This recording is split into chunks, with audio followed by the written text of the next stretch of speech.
Vivez-vous selon votre âme ou selon votre esprit? Ceux qui vivent selon la chair sont ceux qui, en pensée et en acte, vivent selon les affections de la chair, tandis que ceux qui vivent selon l'esprit pensent aux choses de l'esprit. La vie de l'esprit, la joie de l'esprit, l'impulsion de l'esprit, la liberté de l'esprit.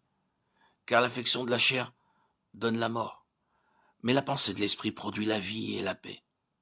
Les deux sphères sont clairement dépeintes dans ce verset. L'âme dominée par la chair, la sphère terrestre, ou bien l'âme dominée par l'esprit, la sphère céleste. Soyez renouvelés dans l'esprit de votre entendement, dit Paul, Éphésiens 4, 23. L'entendement, qui est une partie de l'âme, dominée par l'esprit, doit devenir spirituel. Il y aura une âme spirituelle et une âme charnelle. L'âme spirituelle, pleine de sagesse, est seule ouverte aux pensées de Dieu. Que Dieu nous enseigne ce que c'est que d'avoir une âme renouvelée, une âme spirituelle purifiée et dominée par l'esprit, et non par la puissance charnelle. Une âme capable de penser sagement et clairement les pensées de Dieu. L'apôtre écrit aux Galates, « Marchez selon l'esprit, et vous n'accomplirez pas les désirs de la chair. » Galates 5, 16.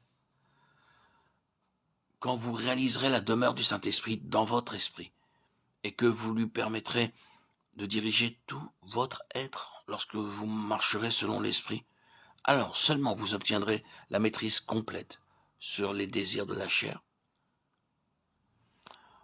Vous pouvez demander d'être délivré de telle ou telle habitude de la chair.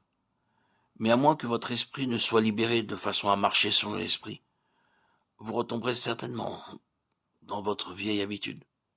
Et même si vous n'y cédez pas absolument, vous désirerez le faire, ce qui est presque aussi coupable.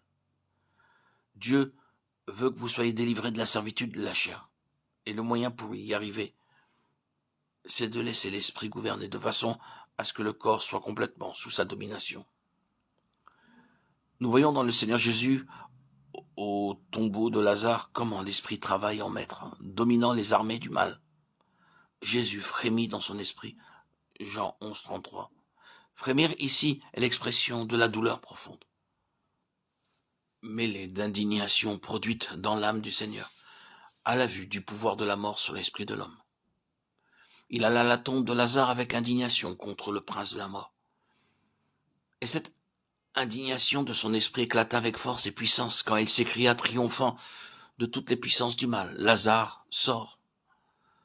Si votre esprit a été vraiment libéré des liens de l'âme et uni au Seigneur, et si vous connaissez la vie dans l'esprit, vous comprendrez dans quelle attitude Jésus s'approcha de ce tombeau. Car c'est la même indignation du Saint-Esprit dans votre esprit qui vous donne la victoire sur la puissance des ténèbres. Il y a quelque chose dans votre esprit à l'instant où vous percevez l'œuvre du diable qui éclate avec une indignation qui ne vient ni de votre chair, ni de votre intelligence, ni de votre vie de l'âme, à vous. Mais c'est l'autorité du Saint-Esprit, dans votre esprit, qui jaillit de vous. Oh, une étincelle de puissance divine.